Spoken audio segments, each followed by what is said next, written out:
Hello दोस्तों, स्वागत है आप सभी का। आज हम एक कुंडली पे चर्चा करेंगे। यहाँ पे सवाल ये था कि मैरिड लाइफ जो है वो मैरिज लेट क्यों हो रही है।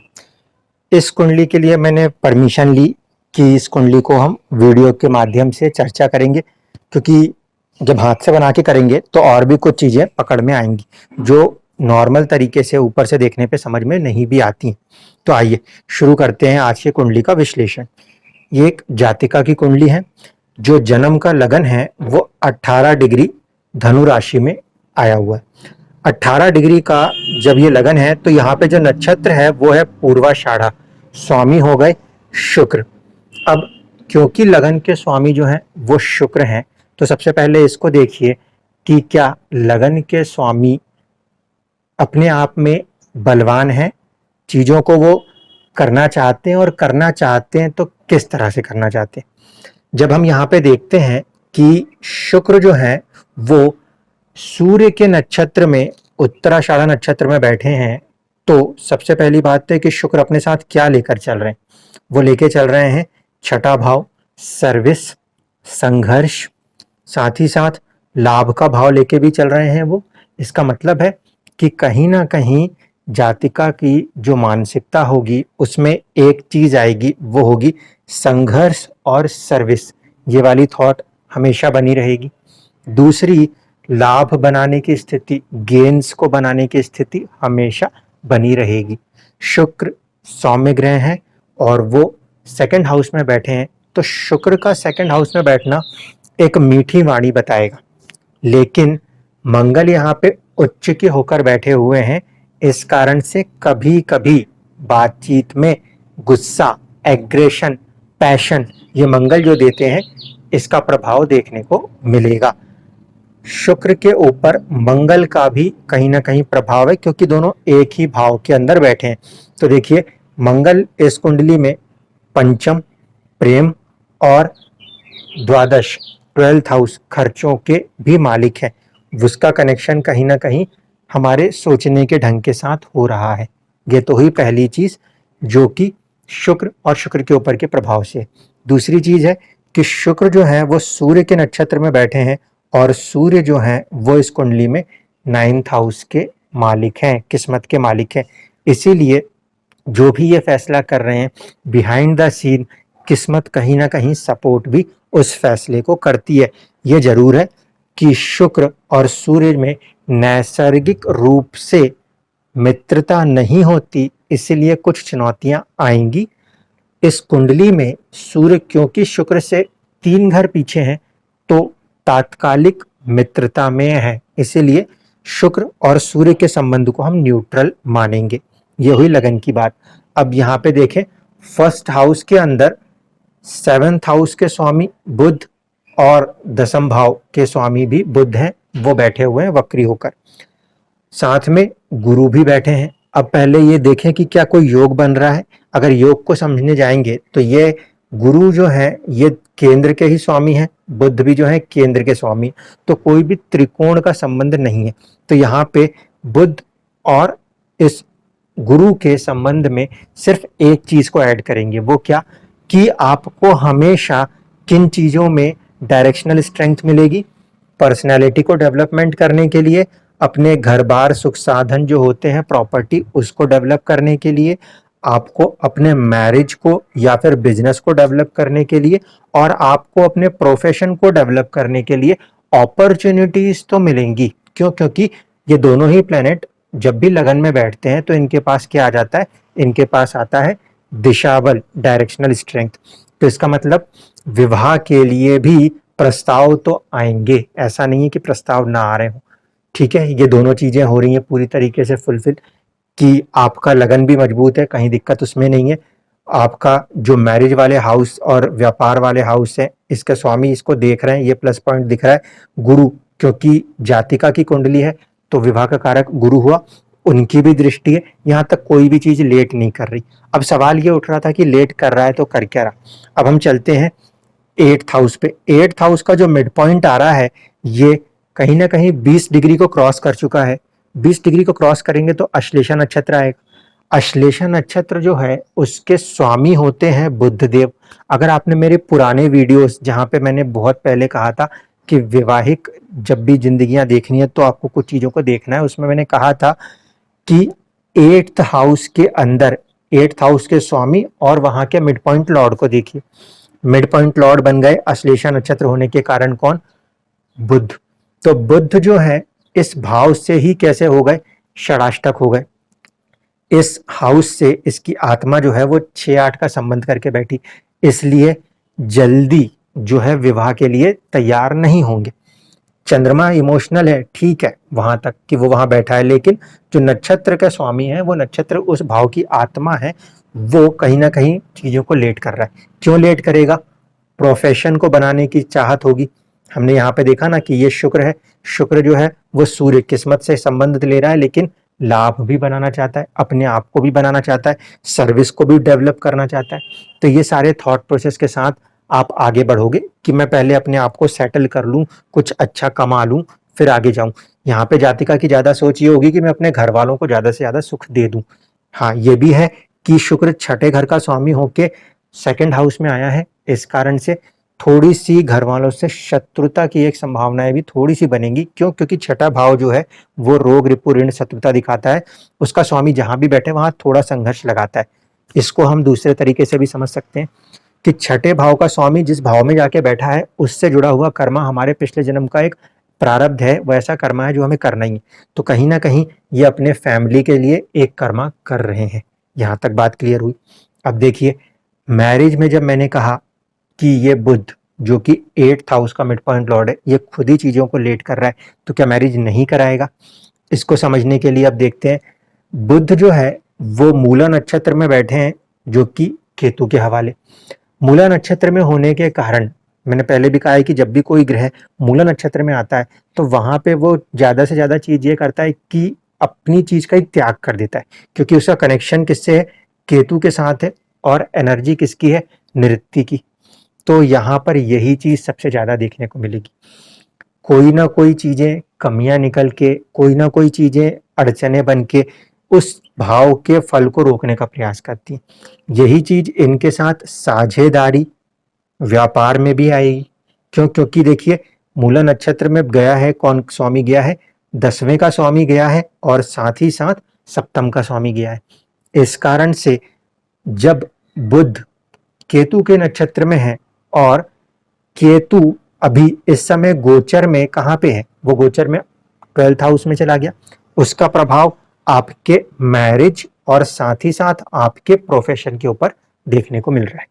जब ये केतु इस अप्रैल में आगे बढ़ेंगे, लाभ की स्थिति में आएंगे, तो केतु का शनि के ऊपर से गोचर जो है वो कर्मों को या तो बारीक करेगा, या जो पुराने किसी चले आ रहे कर्म से किसी नए फील्ड के कर्म में आपको लेके जाने की क्षमता दिखाएगा।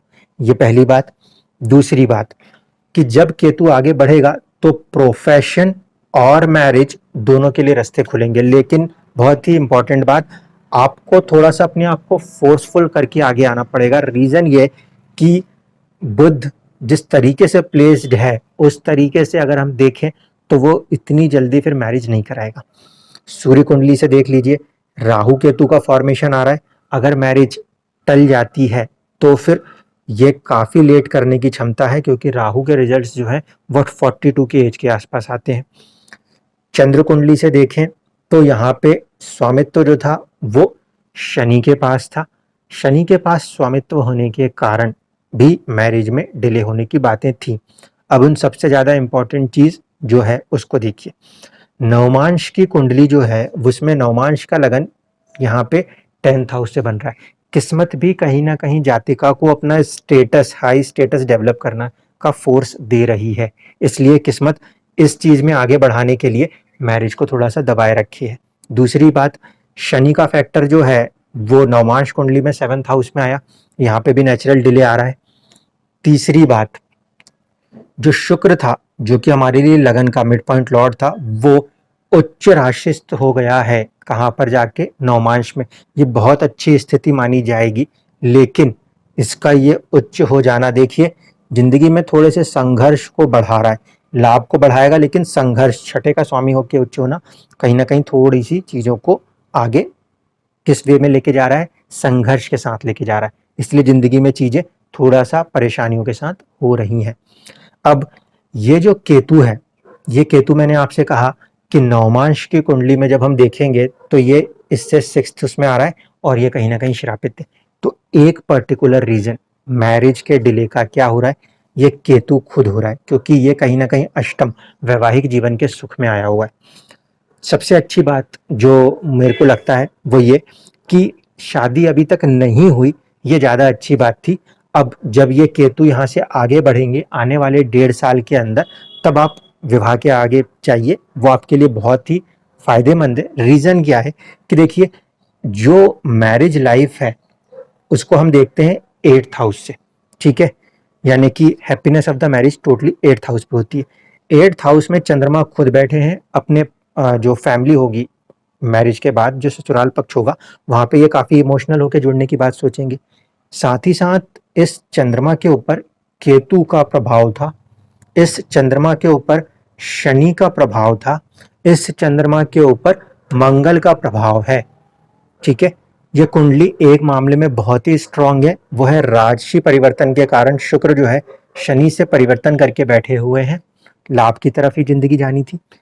शनि अगर परिवर्तन कर भी लेंगे तो शनि और मंगल का जो साझा रूप है वो चंद्रमा से सप्तम को प्रभावित कर रहा था और चंद्रमा को भी प्रभावित कर रहा था। ऐसे स्थिति में अगर मैरिज जल्दी होती, जैसे कि 7th हाउस के लॉर्ड बुध हैं, जल्दी कराते, अगर मैरिज जल्दी होती तो फिर यहाँ पे अकेलापन, वीडोशिप का खतरा बन जाता।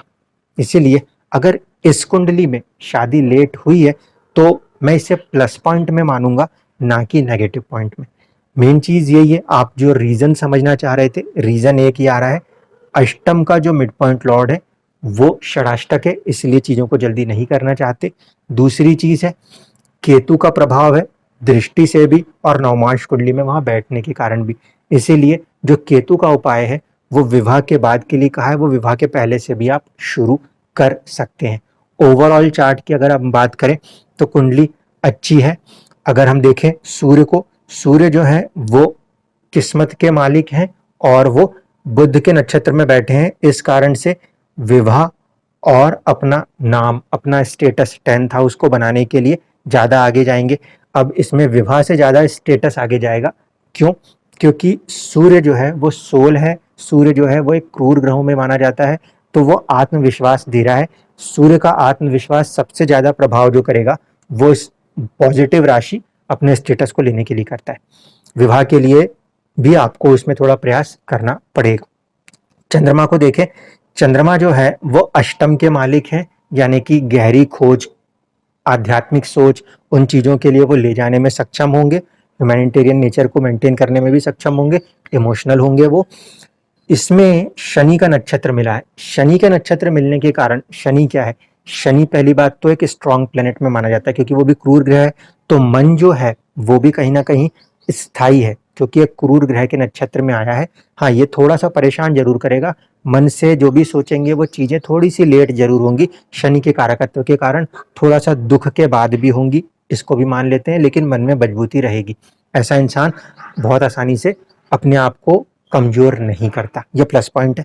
दूसरी चीज है कि शनि जो है वो 2nd और 3rd हाउस के लॉर्ड है। 2nd हाउस जो है वो दर्शाता है पूंजी को, सेविंग्स को, तो जातिका कहीं ना कहीं सेविंग्स को बनाने का प्रयास ज्यादा करेंगी, ये प्लस पॉइंट है। साथ ही साथ क्योंकि 3rd हाउस करेज का है तो मन में हमेशा ही करेज बना रहेगा, ये भी प्लस पॉइंट है। ओवरऑल कंटेक्स्ट में अगर हम अब बात करें, गोचर में जब गुरु यहाँ पर आएंगे वो अपनी दृष्टि डालेंगे आपके 8th हाउस के ऊपर, वो अपनी दृष्टि डालेंगे आपके 12th हाउस के ऊपर।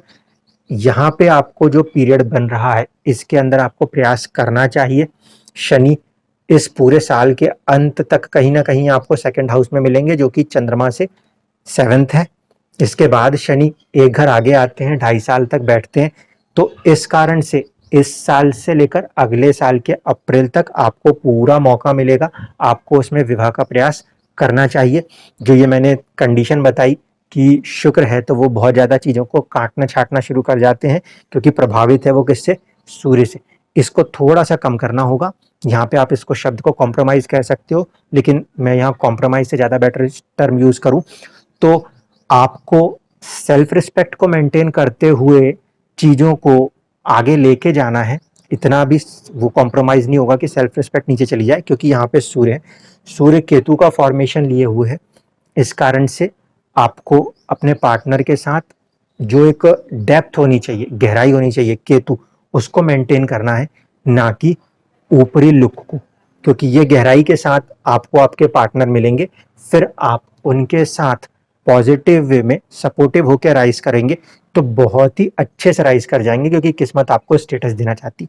अगर यहीं पे सिर्फ ऊपरी लुक रह गया और अंदर की जो गहराइयां हैं, आत्मा है सूर्य और जुड़ा है केतु के साथ, वो नहीं मैच करी, तो उस कंडीशन में फिर ये अष्टम के ऊपर, जैसे मैंने बताया कि चंद्रमा के ऊपर शनि मंगल ये दो पाप प्रभाव है और साथ ही साथ केतु का पाप प्रभाव है, तो फिर वो मैरिड लाइफ को डिस्टर्ब करने की क्षमता रखता है। इस कारण से चीज़ों को सोच समझ के ठंडे दिमाग से करना है, सिर्फ लुक वाइज नहीं जाना, अंदर की गहराइयों को, बारीकियों को समझ के किस लेवल पे आप एक दूसरे को कॉम्पिटेबल हो, ये सोच के आप आगे बढ़ो, फिर आपको मैरिड लाइफ में भी एक सक्सेस मिल जाएगी और प्रोफेशनल लाइफ के लिए कुंडली काफ़ी अच्छे सक्सेस आगे जाके देगी। जो विवाह और साथ ही साथ आपको प्रोफेशन में ट्रबल आ रही है, सिर्फ एक रीज़न है, 10th हाउस का लॉर्ड जो है वो केतु के नक्षत्र में था। केतु क्योंकि 12th में गया, परेशानियों में गया, इस कारण से कहीं ना कहीं इन दो हाउसेस में 7th और 10th हाउस के अंदर आपको परेशानी महसूस हुई है सितंबर 2021 से लेकर अप्रैल 2022 तक। धन्यवाद।